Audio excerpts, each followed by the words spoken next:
ஜோதிடத்தை நாடி வந்த அன்பு நேயர்களுக்கு வணக்கமுங்க. எத்தனையோ வீடியோ பார்த்தாலும் இந்த ஒரு வீடியோ உண்மையா கஷ்டப்படுறவங்க வாழ்க்கைய மாற்ற போகுதுங்க.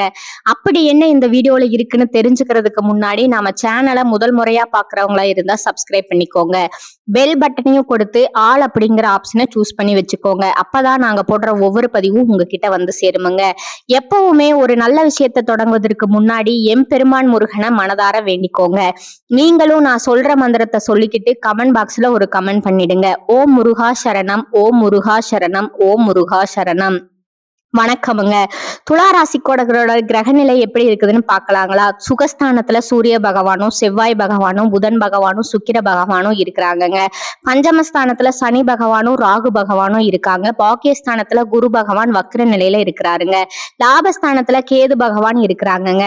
பொதுவாவே துளாராசிக்காரங்க புதுமையான சிந்தனைக்கு சொந்தக்காரங்க. பூ போல மனசு, கோபத்தை மறைச்சுக்கிட்டு சிரிப்பை மட்டும் காட்டக்கூடியவங்க.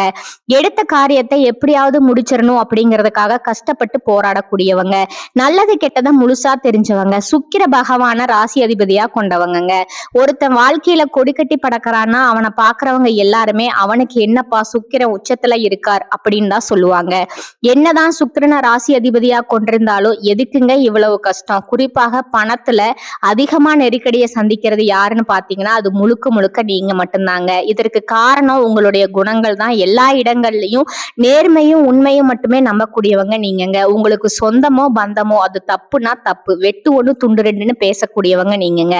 உங்களை ஒருத்தர் பஞ்சாயத்துக்கு கூட்டிட்டு போறாரு அப்படின்னா நீங்க கூட்டிட்டு போறவர் பக்கம் எல்லாம் சப்போர்ட் பண்ண மாட்டீங்க. எந்த தரப்புல நியாயம் இருக்குதோ அங்கதான் நீங்க சப்போர்ட் பண்ணுவீங்க. உண்மை நியாயத்திற்கு மட்டுமே என்னைக்குமே கை கொடுப்பீங்க. உண்மைக்கு புறம்பா எந்த ஒரு விஷயத்தையுமே செய்ய மாட்டீங்க. இதனாலதான் உங்களுக்கு நிறைய கஷ்டங்களும் துன்பங்களும் அதிகமாகவே ஏற்பட்டிருக்குதுங்க. தங்களுடைய கஷ்டத்தையும் கண்ணீரையும் கடுகளவு கூட மத்தவங்களுக்கு தெரியாம பாத்துக்குவீங்க. இதனால பாக்குறவங்க எல்லாருமே துளாராசியா இவங்களுக்கு என்னப்பா சூப்பரா இருக்காங்க, இவங்களுக்கு என்ன குறைச்சல் அப்படின்னு தான் நினைச்சிட்டு இருக்காங்க. ஆனா சாப்பாட்டுக்கு கூட கஷ்டப்படுறது உங்களுக்கு மட்டும்தாங்க தெரியும். கஷ்ட காலத்துல திரும்பி பார்க்க கூட ஆள் கிடையாது. ஏதோ தடுமாறி எந்திரிச்சு நிக்கிறப்போ உங்களை குறை சொல்றதுக்குன்னே நிறைய பேர் தேடி வருவாங்க. உங்க சொந்தக்காரங்க நண்பர்களுக்கு ஒரு தேவை இருக்குதுன்னா மட்டும்தான் உங்ககிட்ட வருவாங்க. அந்த தேவை முடிஞ்ச உடனே உங்களை கருவேப்பிலை போல தூக்கி போட்டுடுவாங்க. மறுபடியும் அவங்க வந்து உங்ககிட்ட உதவினும் கேட்பாங்கங்க. அவங்க உங்களுக்கு முன்னாடி பண்ண துரோகத்தை எல்லாமே மறந்துட்டு மீண்டும் அவங்களுக்காக உதவி செஞ்சு ஏமாறக்கூடியவங்க தாங்க நீங்க. வாழ்க்கையில எப்படியாவது முன்னேறிடணும் அப்படிங்கிறதுக்காக தினம் கஷ்டப்பட்டு உழைக்கிறவங்க தாங்க நீங்க. கடந்த 2005 மிக மோசமான ஒரு நரக வாழ்க்கையில வாழ்ந்தவங்க நீங்க. கடந்த காலகட்டங்கள்ல தங்களுடைய வாழ்க்கையில நல்லது நடக்க போகுதுன்னு நீங்க நினைச்சிட்டு இருந்திருப்பீங்க. ஆனா உங்களுக்கு அந்த டைம்ல இந்த பாத சனி மூலமாகவும் ஜென்ம சனி மூலமாகவும் விரய சனி மூலமாகவும் உங்களுக்கு நிறைய கஷ்டங்களும் பிரச்சனைகளும் ஏமாற்றங்கள் மட்டுமே உங்க வாழ்க்கையில அதிகப்படியா ஏற்பட்டிருக்குமுங்க. துளாராசிக்காரங்க சொந்த பந்தத்தை இழந்தாங்க, சொத்துக்களை இழந்தாங்க, தங்களுக்கு நெருக்கமா இருக்கக்கூடிய உறவுகளையுமே இழந்தாங்க. கடைசியா நான் மட்டும்தான் எல்லாத்தையுமே இழந்துட்டு நிக்கிறதா இருக்குது, எனக்கு உயிர் வாழவே பிடிக்கலன்னு சொல்லிக்கிட்டு இருக்காங்க. இதுக்கு மேல என்னால வாழவே முடியல சாமி, தயவு செஞ்சு என்னை வந்து உன் கூடயே கூட்டிட்டு போயிரு. நான் இவ்வளவு கஷ்டப்பட்டதுக்கு அப்புறம் எனக்கு வாழ்க்கையில வாழணுங்கிற எண்ணம் சுத்தமாவே போயிருச்சு. உங்க மனசுல கவலையும் துன்பமும் தான் அதிகமா இருக்குங்க. நீங்க செய்யக்கூடிய ஒவ்வொரு விஷயங்களை தடுப்பதற்கு, உங்களை அவமானப்படுத்துவதற்கும் இங்க நிறைய நபர்கள் முயற்சி பண்ணிட்டு இருக்காங்கங்க. இது எல்லாமே தெரிஞ்சுமே கூட நீங்க என்னமோ பண்ணுங்க, எனக்கு என்ன வந்துச்சு அப்படின்னு தான் வேலையில மட்டும் என்னைக்குமே குறிக்கோளா இருக்கிறவங்க தாங்க நீங்க. ஏன் எனக்கு மட்டும் இவ்வளவு கஷ்டம் வருது, என்னுடைய வாழ்க்கையில நான் யாருக்குமே கெடுதலையோ கஷ்டத்தையோ துன்பத்தையோ கொடுத்ததில்லை, எனக்கு மட்டும் ஏன் இந்த மாதிரி எல்லாம் நடக்குது அப்படின்னு தான் பெரும்பாலான நபர்கள் சொல்லிட்டு இருக்கீங்க. உங்களுக்கு பிரச்சனைங்கிறது வருமுங்க, அது கொஞ்ச நாள் இருக்கும், அதுக்கப்புறம் அந்த பிரச்சனை போயிருமுங்க. இந்த மாதிரி பிரச்சனை வரும் போகும் அப்படிங்கிற நிலைமையில தான் நிறைய நபர்கள் வாழ்ந்துட்டு இருக்கீங்க. நீங்க என்னதான் பிரச்சனையை தவிர்த்தாலும் ஏதாவது ஒரு சூழ்நிலையில உங்களை நோக்கி பிரச்சனையும் கஷ்டமும் வந்துகிட்டு தாங்க இருக்கும். ஆனா இனி வரக்கூடிய நாட்கள்ல உங்களுக்கு இன்பத்தையும் மகிழ்ச்சியை மட்டுமே தரக்கூடிய ஒரு காலகட்டமா அமைஞ்சிருக்குதுங்க. இது நாள் வரைக்கும் நடந்த கெட்ட விஷயத்தை எல்லாமே விட்டுடுங்க. இனி வரக்கூடிய நாட்கள்ல உங்களுக்கு எப்படிப்பட்ட நன்மைகள் நடக்க போகுது அப்படிங்கறத பத்தி தான் இந்த வீடியோ பதிவுல நம்ம முழுசா பார்க்க போறோம். இந்த 2026 தற்பொழுது பாத்தீங்கன்னா கிட்டத்தட்ட ஒரு மாதம் அல்லது அதாவது ஒரு மாதம் முழுமையாகவே முடிய போகுதுங்க. இந்த 2026 வந்தா எங்க வாழ்க்கையில ஏதாவது மாறுதல் வரணும்னு எதிர்பார்த்த சாமி. ஆனா இது வரைக்கும் எதுவே நடக்கல. கடந்த காலகட்டங்கள்ல எப்படி இருந்தோமே அதே மாதிரி தான் இன்னைக்கு வரைக்கும் கஷ்டப்பட்டுக்கிட்டு இருக்கோம். ஒரு மாறுதலுமே அடையல அப்படின்னு நிறைய பேர் சொல்ற உங்களுக்கு இனி வரக்கூடிய காலங்கள்ல வீரபத்ர ராஜயோகம் அப்படிங்கிறது உங்களுக்கு கிடைக்க போகுதுங்க. அது என்ன சாமி வீரபத்ர ராஜயோகம் அப்படின்னு நிறைய பேர் கேட்பீங்க. மிதுன ராசியில இருக்கக்கூடிய சுக்கிர பகவான் பாத்தீங்கன்னா தற்பொழுது அங்கிருந்து வந்து வக்ர நிவர்த்தி அடையறதுனால மிதுன ராசியில வக்ர நிவர்த்தி அடையறதுனால சுக்கிர பகவான ராசி அதிபதியா கொண்டது 2 ராசிக்காரங்க தாங்க. ரிஷப ராசிக்காரங்களும் துலா ராசிக்காரங்களும் தாங்க. இந்த 2 ராசிக்காரங்களுக்கு பாத்தீங்கன்னா நல்ல ஒரு முன்னேற்றம் அப்படிங்கிறது இந்த வீரபத்ர ராஜயோக காலகட்டத்துல அடைய போகுதுங்க. ஒருத்தன் வாழ்க்கையில நல்ல ஒரு முன்னேற்றத்திற்கு போக போறான் அப்படின்னா அவங்க சுக்கிரனுடைய பார்வை வேணுங்க. அந்த பார்வை பாத்தீங்கன்னா உங்களுடைய 2 ராசிகளுக்குமே இருக்கிறதுனால இந்த 2026ல நல்ல ஒரு உச்சத்திற்கு போகக்கூடிய வாய்ப்புகள் பாத்தீங்கன்னா உங்களுக்கு அதிகமாகவே இருக்குதுங்க. அது மட்டும் இல்லாம அதை தொடர்ந்து பாத்தீங்கன்னா உங்களுக்கு சனியுடைய வக்ர நிவர்த்தி, குருவுடைய வக்ர பயிற்சி, சுக்கிர பயிற்சி, சூரிய பயிற்சி, ராகு கேது பயிற்சின்னு கிட்டத்தட்ட ஒரு 5 பயிற்சி பலன்கள் இந்த 2026ல முழுவதுமே உங்களுக்கு கிடைக்க போறதுனால இந்த 2026 உங்களுக்கு நிச்சயமா ஒரு வெற்றியை தரக்கூடிய ஆண்டா பார்க்கப்படுதுங்க. முதலாவதா உங்களுக்கு சனியுடைய வக்ர நிவர்த்தி. தற்பொழுது பாத்தீங்கன்னா சனி பகவான் மீன ராசியில வக்ர நிவர்த்தி அடையறதுனால உங்களுக்கு சனி பகவான் மூலமா கடந்த காலகட்டங்களில் ஏற்பட்ட பிரச்சனைகள் அனைத்தும் தற்பொழுது முழுவதுமா சரியாகி அவர் மூலமா நல்ல ஒரு கெடுதல் முன்னேற்றம் அப்படிங்கிறது நிச்சயமா ஏற்பட போகுதுங்க. அதற்கு அடுத்ததா பாத்தீங்கன்னா குருவுடைய வக்ர நிவர்த்தி. தற்பொழுது குரு பகவான் பாத்தீங்கன்னா இத்தனை நாட்களா 2ஆம் இடத்துல செயல்பட்டு கொண்டிருந்தாருங்க. தற்போது 3ஆம் இடத்தை நோக்கி போறாருங்க. அங்க போய் வக்ர நிவர்த்தி அடையறதுனால ஒட்டுமொத்த குரு பயிற்சி பலன்களும் உங்களுக்கு முழுமையா கிடைக்க போகுதுங்க. ஏன்னா அந்த 3ஆம் இடம் பாத்தீங்கன்னா லக்னஸ்தானத்தை குறிக்கிறதுனால ஒரு நல்ல தொழில் முன்னேற்றம் அப்படிங்கிறது விரைவில் உங்க வாழ்க்கையை மாற்றக்கூடிய ஒரு நாட்களாகவே பார்க்கப்படுதுங்க. கடைசியா ராகு கேது பயிற்சி. ஐயோ ராகு கேது பயிற்சியா சொன்னாவே எல்லாருமே பயப்படுவாங்கங்க. அந்த அளவுக்கு இந்த ராகு கேது பயிற்சியை நினைச்சு ஒரு நெகட்டிவான தாட் தான் மக்கள்கிட்ட அதிகமா இருக்குதுங்க. ஆனா இப்ப நடக்கக்கூடிய இந்த ராகு கேது பகவான் பாத்தீங்கன்னா உங்களுக்கு கடந்த காலகட்டங்கள்ல உடல் சார்ந்த பிரச்சனைகள் அப்படிங்கிறது நிறையவே சந்திச்சிருப்பீங்க. ஆனா தற்பொழுது இது அனைத்தும் உங்களுக்கு முழுவதுமாவே கூடிய விரைவில் நிவர்த்தியாக போகுதுங்க.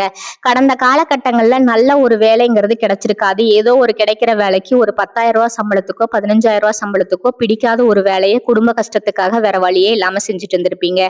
ஆனா இனி வரக்கூடிய நாட்கள்ல நீங்க படிச்ச படிப்புக்கு ஏத்த மாதிரியும் உங்களுக்கு பிடிச்ச மாதிரியும் ரொம்ப நாட்களா நீங்க ஒரு அரசாங்க வேலைக்கு ட்ரை பண்ணிட்டு இருப்பீங்க. கிடைக்குமா கிடைக்காதா அப்படின்னு டெய்லியுமே கஷ்டப்பட்டுட்டு இருப்பீங்க. ஆனா தற்பொழுது இந்த 2026ல நிச்சயம் உங்களுக்கு அரசாங்க வேலை அப்படிங்கிறது கிடைக்க போகுதுங்க. நீங்க ஒரு ஐடி வேலைக்கு ட்ரை பண்ணாலும் சரி, ஒரு பிரைவேட் வேலைக்கு ட்ரை பண்ணாலும் சரி, பேங்க் வேலைக்கு ட்ரை பண்ணாலும் சரி, எந்த வேலைக்கு ட்ரை பண்ணாலும் அந்த வேலை அப்படிங்கிறது உங்களுக்கு நிச்சயமா கிடைக்க போகுதுங்க. கோர்ட்டு கேஸ்ன்னு அழைச்சிட்டு இருந்தவங்களுக்கு நபர்களுக்கு விரைவில் உங்களுக்கு சாதகமா தீர்ப்பு வருமுங்க. சொத்து பிரச்சனையும் உங்களுக்கு சாதகமா முடியுமுங்க. சனி பகவானுடைய பார்வை உங்களுக்கு நேரடியாகவே இருக்குதுங்க. இதன் மூலம் வருமானம் அப்படிங்கிறது பல வழிகள்ல வருமுங்க. தொழில லாபம் சற்று அதிகமா கிடைக்குமுங்க. அரசியல்வாதிகளை பொறுத்த வரைக்கும் புதிய பொறுப்புகள், புதிய பதவிகள் எல்லாமே தானாகவே உங்களை வந்து சேருமுங்க. ராகு கேதுவால உங்களுடைய செல்வாக்கு உயருமுங்க. உடல் ஆரோக்கியம் மேம்படுமுங்க. சங்கடங்கள் நீங்குமுங்க. மறைமுகமா அவங்க தொழில் வாழ்க்கையிலும் சரி, இல்லற வாழ்க்கையிலும் சரி நிறைய நபர்கள் தொல்லை கொடுத்திருப்பாங்க. இனி அவர்களுடைய தொந்தரவு முழுவதுமா இருக்காதுங்க. கடந்த காலகட்டங்கள்ல நீங்களும் ஒரு கம்பெனில இரவு பகல் பார்க்காம உழைச்சிட்டு இருந்திருப்பீங்க. உங்களுடைய சொந்த கம்பெனியா நினைச்சு வேலை செஞ்சிருப்பீங்க. ஆனா உங்களுக்கு இது நாள் வரைக்கும் சரியான ஒரு அங்கீகாரம் அப்படிங்கிறது கிடைச்சிருக்காதுங்க. உங்களுக்கு அப்புறமோ இல்ல உங்க கூடயோ நிறைய பேர்கள் வேலைக்கு வந்திருப்பாங்க. அவங்களுக்கு நிறைய சலுகை எல்லாமே கிடைச்சு ஒரு நல்ல முன்னேற்றத்திற்கு போயிருப்பாங்க. ஆனா நீங்க மட்டும் எப்படி வேலைக்கு வந்து சேர்ந்தீங்களோ அதே மாதிரிதான் இன்னைக்கு வரைக்கும் உழைச்சிட்டு இருந்திருப்பீங்க. கண்டிப்பா இனி வரக்கூடிய நாட்கள்ல உங்களுக்கு சம்பள உயர்வு, பதவி உயர்வு, உங்களுக்கு மேலே இருக்கக்கூடிய அதிகாரிகளோட ஆதரவு முதற்கொண்டு உங்களுக்கு கிடைக்க போகுதுங்க. இனி நினைச்சது எல்லாமே நடக்குமுங்க. தொழில்ல வியாபார தடைகள் அனைத்தும் விலகுமுங்க. லாபம் அதிகமா கிடைக்குமுங்க. முன்னேற்றம் உண்டாகுமுங்க. வரவேண்டிய பணம் விரைவில் கைக்கு வந்து சேருமுங்க. குடும்பத்துல நெருக்கடிகள் விலகுமுங்க. செல்வாக்கு அந்தஸ்து உயருமுங்க. வெளிநாட்டு முயற்சிகள் வெற்றியை தருமுங்க. தெய்வ சிந்தனை அதிகமாகுமுங்க. பெரியோர்களோட உதவிகள் கிடைக்குமுங்க.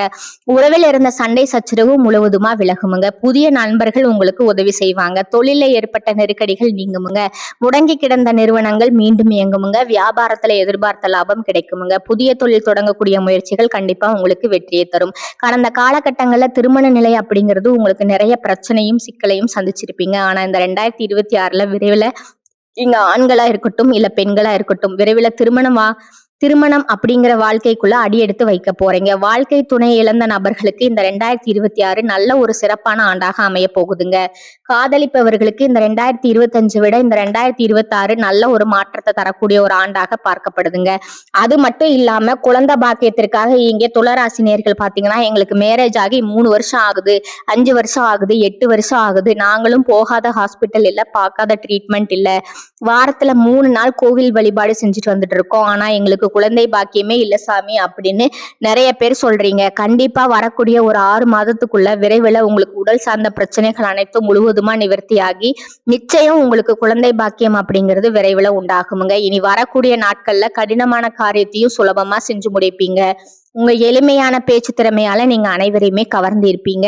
சமூகத்துல உங்க பெயருக்கும் புகழுக்கும் படிப்படியா முன்னேற்றம் வரப்போகுதுங்க. துளாராசியை பொறுத்த வரைக்கும் நீங்க ஆண்களோ பெண்களோ, அரசு வேலையோ தனியார் வேலையோ கூலி வேலையோ, நீங்க எதிர்பாராத வருமானம் அப்படிங்கிறது உங்களுக்கு இரட்டிப்பு மடங்கா கிடைக்க போகுதுங்க. சேமிப்பு அப்படிங்கிறது பல மடங்கா உயரப்போகுதுங்க. இதன் மூலமா கடந்த காலகட்டத்தில் ஏற்பட்ட கடன் பிரச்சனை அப்படிங்கிறது வரக்கூடிய நாட்கள்ல முழுவதுமா நிவர்த்தியாக போகுதுங்க. உங்களுடைய வளர்ச்சியை கண்டு உங்களை விட்டு போன உறவுகள் எல்லாமே உங்களை மீண்டும் தேடி வர போறாங்க. அதாவது பாத்தீங்கன்னா, அது குடும்ப உறவாக இருக்கட்டும், இல்ல நண்பர்களா இருக்கட்டும், இல்ல சொந்தக்காரங்களா இருக்கட்டும், உங்கள் மீது ஏதாவது ஒரு பழியை சொல்லிட்டு இது சரியில்லை அப்படின்னு போனவங்க எல்லாமே நீங்க தான் ஓகே அப்படிங்கிற நிலைமைக்கு தள்ளப்பட்டு மீண்டும் உங்களுடைய வளர்ச்சியை கண்டு மீண்டு வர போறாங்க. அந்த அளவுக்கு பாத்தீங்கன்னா, தேடாத உறவுகள் எல்லாமே உங்களை மீண்டும் தேடி வர போறாங்கங்க. இந்த உறவுகள் மூலமா வரக்கூடிய நாட்கள்ல நல்ல முன்னேற்றம் அப்படிங்கிறது விரைவில் உங்க வாழ்க்கையில ஏற்பட போகுதுங்க. துலாமுக்கு தடைகள் விலகும் காலகட்டமா இது இருக்குதுங்க. ராசிக்கு குரு பார்வை உள்ளதுங்க. அனுபவ அறிவு வெளிப்படுமுங்க. கடினமான வேலையும் எளிமையாக முடிக்கும் திறமை மேலோங்குமுங்க. சுறுசுறுப்பா செயல்படுவீங்க. புதிய சிந்தனை மேலோங்குமுங்க. யோசிக்காம செய்த காரியங்கள்ல கூட வெற்றி கிடைக்குமுங்க. பாக்கியஸ்தானமும் பூர்வ புண்ணியஸ்தானமும் பலம் பெறுதுங்க. பித்திருக்களோட நல்லாசிகள் கிடைக்குமுங்க. புண்ணிய காரியங்கள்ல ஈடுபடும் ஆர்வம் அதிகரிக்குமுங்க. குலதெய்வ அருளால பூர்வீக சம்பந்தமான விஷயங்கள் வழக்குகள் முடிவிற்கு வருமுங்க. திருமணம் போன்ற சுபகாரியங்கள் பெற்றோர்களோட ஒத்துழைப்புடன் நடைபெறுமுங்க. எடுத்த காரியத்துல வெற்றி கிடைக்குமுங்க. பணிபுரியும் இடத்துல நிலவிய சங்கடங்கள் மறையுமுங்க. புதிய தொழில் தொடங்கும் திட்டம் நிறைவேறுமுங்க. அதற்கு தேவையான நிதி உதவி கிடைக்குமுங்க. திடீர் பயணங்களால அலைச்சல் மிகுதியாகுமுங்க. மனக்குழப்பங்கள் கூடுமுங்க. விரயங்கள் அதிகமாக இருக்குமுங்க. தினமும் முறையா சூரிய நமஸ்காரம் செய்தா பித்திருக்களோட தோஷம் குறையுமுங்க. இந்த காலகட்டத்துல நண்பர்களுடன் இணைந்து செய்யும் காரியம் சாதகமான பலன் தருமுங்க. திட்டமிட்டு செய்யும் பயணங்கள் வெற்றி பெறுமுங்க. செலவு செய்வது பற்றி யோசனை செய்து தேவையென்றால் மட்டுமே செய்வீங்க. தொழில் வியாபாரத்துல ஈடுபட்டிருப்பவர்களுக்கு பங்குதாரர்களுடன் ஆலோசனை செய்து வியாபாரத்தை மேற்கொள்வது கூடுதல் லாபம் கிடைக்க வழி செய்யுமுங்க. உத்தியோகத்தில் இருப்பவர்கள் சக பணியாளர்கள் மற்றும் உயர் அதிகாரிகளுடன் ஆலோசனை செய்து முக்கிய முடிவுகள் எடுப்பது நன்மையை தருவதா இருக்குமுங்க. குடும்பத்தில் இருப்பவர்களுடன் அனுசரித்து செல்வது அமைதியை தருமுங்க. கணவன் மனைவி இருவரும் சேர்ந்து எடுக்கும் முடிவுகளால குடும்ப விஷயங்கள் சாதகமாக நடக்குமுங்க. பெண்களுக்கு மற்றவர்கள் உதவியிடம் செய்யும் காரியங்கள் சாதகமான பலன் தருமுங்க. கலைத்துறையினர் சிக்கனத்தை கடைபிடிப்பது நல்லதுங்க. அரசியல் துறையினருக்கு லாபம் அதிகமாகுமுங்க. மாணவர்களுக்கு கல்வியில வெற்றி பெற நண்பர்களோட உதவி கிடைக்குமுங்க. வீண் செலவை குறைப்பது நல்லதுங்க. செலவுகளை சமாளிக்க தேவையான பணம் இருக்குமுங்க. ஆனா உடல் ஆரோக்கியத்துல மட்டும் சற்று கவனம் தேவைங்க. பணியின் காரணமா சிலருக்கு வெளியூர் பயணம் செல்ல நேருமுங்க. கொடுக்கல் வாங்கல்ல கவனம் தேவைங்க. எந்த காரணத்தை முன்னிட்டும் கடன் வாங்குவதை தவிர்க்கணுமுங்க. கணவன் மனைவிக்கிடையே கருத்து வேறுபாடு ஏற்படக்கூடும். அதனால ஒருவரைக்கொருவர் அனுசரித்து செல்வது நல்லதுங்க. அலுவலகத்துல பணிபுரியவர்களுக்கு அலுவலகத்துல சக ஊழியர்கள் உங்கள் பணிகள்ல உதவி செய்வாங்கங்க. மற்றபடி பதவி உயர்வோ சலுகைகளோ எதிர்பார்க்க முடியாதுங்க. சிலருக்கு இருக்கும் துறையிலிருந்து வேறு துறைக்கு மாறக்கூடிய நிலை ஏற்படுமுங்க. வியாபார துறையில இருக்கிறவர்களுக்கு வியாபாரத்துல லாபம் அதிகரிக்குமுங்க. சக வியாபாரிகளுடன் சுமூகமான போக்கு ஏற்படுமுங்க. பங்குதாரர்கள் அனுசரணையாக இருப்பார்களுங்க. ஆனா கடன் வாங்கி முதலீடு செய்வதை தவிர்க்கணுமுங்க. குடும்பத்தை நிர்வகிக்கிற பெண்களுக்கு உற்சாகமான காலகட்டமா இது இருக்குமுங்க. உறவினர்கள் வருகை மகிழ்ச்சி தருமுங்க. பிள்ளைகளால மதிப்பு மரியாதையும் உண்டாகுமுங்க. அடுத்ததா உங்களோட நட்சத்திர பலன்களை பார்க்கலாங்களா? முதலாவதா சித்திரை 3 மற்றும் 4ஆம் பாதங்கள். இந்த காலகட்டத்துல மாணவர்கள் சக மாணவர்களுடன் பழகும் போது கொஞ்சம் கவனமா இருந்துக்கணுமுங்க. கல்வியில வெற்றி பெற கூடுதலா உழைக்க வேண்டி இருக்குமுங்க. மனதில் கொண்ட குறிக்கோளை அடையும் வரை சுறுசுறுப்பா செயல்பட்டு வெற்றி பெறுவீர்கள். கெட்ட கனவுகள் உண்டாகலாமுங்க. எதிர்பாராத இடமாற்றம் ஏற்படுமுங்க. உஷ்டம் சம்பந்தமான நோய் ஏற்படலாமுங்க. 2வதா சுவாதி நட்சத்திரக்காரங்க. இந்த காலகட்டத்துல எதிர்பார்த்த பணம் கைக்கு வர தாமதமாகுங்க. அதனால திடீர் பண நெருக்கடி வரலாமுங்க. இடம் பொருள் அறியாம பேசுவதால அடுத்தவர்களிடம் மனஸ்தாபம் உண்டாகலாமுங்க. தொழில் வியாபாரத்துல திடீர் செலவுகள் உண்டாகுமுங்க. பண வசூல் தாமதப்படலாமுங்க. வீண் அலைச்சல் இருக்குமுங்க. உத்தியோகத்துல இருப்பவர்களுக்கு தேவையற்ற பயணம் செல்ல நேரலாமுங்க. கூடுதல் பொறுப்புகள் அடுத்தவர் பணியை செய்வதும் போன்றவையும் வந்து சேருமுங்க. மூன்றாவதா விசாகம் 1, 2, 3ஆம் பாதங்கள். இந்த காலகட்டத்துல குடும்பத்துல இருப்பவர்களுடன் அனுசரித்து செல்வது நல்லதுங்க. கணவன் மனைவிக்கிடையே மனம் விட்டு பேசி எடுக்கும் முடிவுகள் நன்மையை தருவதாக இருக்குமுங்க. பிள்ளைகளோட எதிர்காலம் பற்றிய கவலை உண்டாகலாமுங்க. எதிர்பாராத செலவு உண்டாகுமுங்க. அடுத்தவர்களிடம் பழகுவதில் கவனம் தேவைங்க. பண வரத்து தாமதப்படுமுங்க. கலைத்துறையினருக்கு சோதனைகள் மிகுந்த காலமாக இருக்குமுங்க. வாய்ப்புகள் இருந்தாலும் உடல் நலம் ஒத்துழைக்காமல் போகலாமுங்க. உங்களுக்கான அதிர்ஷ்ட எண்கள் பாத்தீங்கன்னா 7 மற்றும் 9ங்க. வழிபட வேண்டிய தெய்வம் முருகப்பெருமானுங்க. பரிகாரம் வைஷ்ணவி தேவியை வழிபட்டு வர நோய் நீங்கி உடல் ஆரோக்கியம் உண்டாகுமுங்க. பண வரத்து கூடுமுங்க. இந்த சேனல் உங்களுக்கு பிடிச்சிருந்தா லைக் பண்ணிக்கோங்க, ஷேர் பண்ணிக்கோங்க. வாழ்க வளமுடன். நன்றி, வணக்கம்.